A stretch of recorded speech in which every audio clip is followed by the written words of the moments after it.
Welcome to today's deep dive. I want you to imagine a vegetable surviving at 13,000 feet in the freezing winds of the Peruvian Andes, where, like, almost nothing else can grow. Right, it's incredibly resilient. Yeah. And today, our mission is exploring this ancient Peruvian powerhouse, Maca root.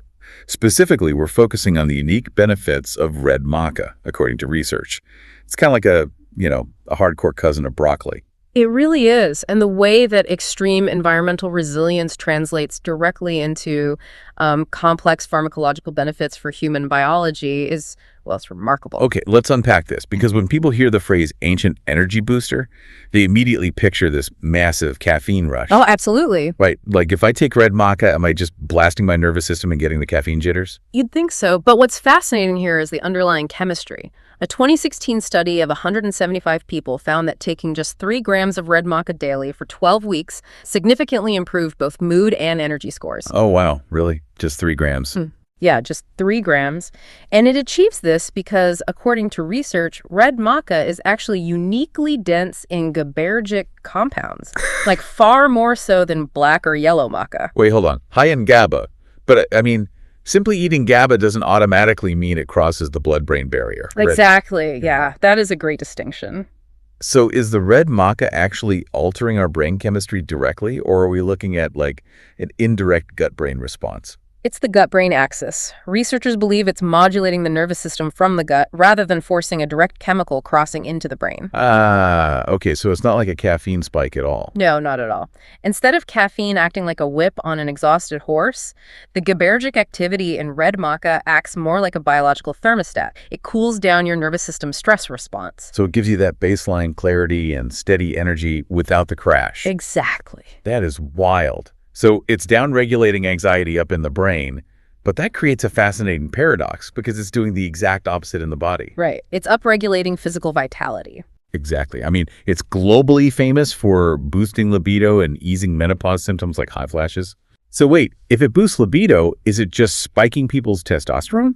That is the logical assumption, but according to research, testosterone levels actually don't change at all when people take red maca. Wait, they don't change? Not at all, which makes the root's exact mechanism a really fascinating mystery. Then how is it actually driving that physical vitality? Well, the prevailing scientific hypothesis is that red maca contains unique plant sterols that act directly on the endocrine system.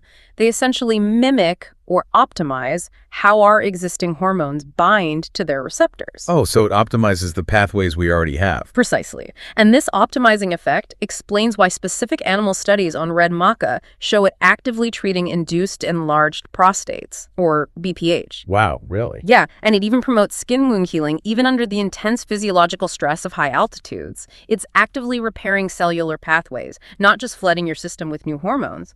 Okay, so what does this all mean for you, the listener?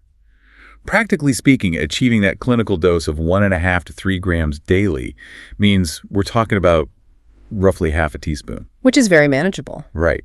And since red maca powder has a pleasant, nutty, almost butterscotch-like flavor, it easily blends into a morning smoothie or, energy bites. It does, yeah.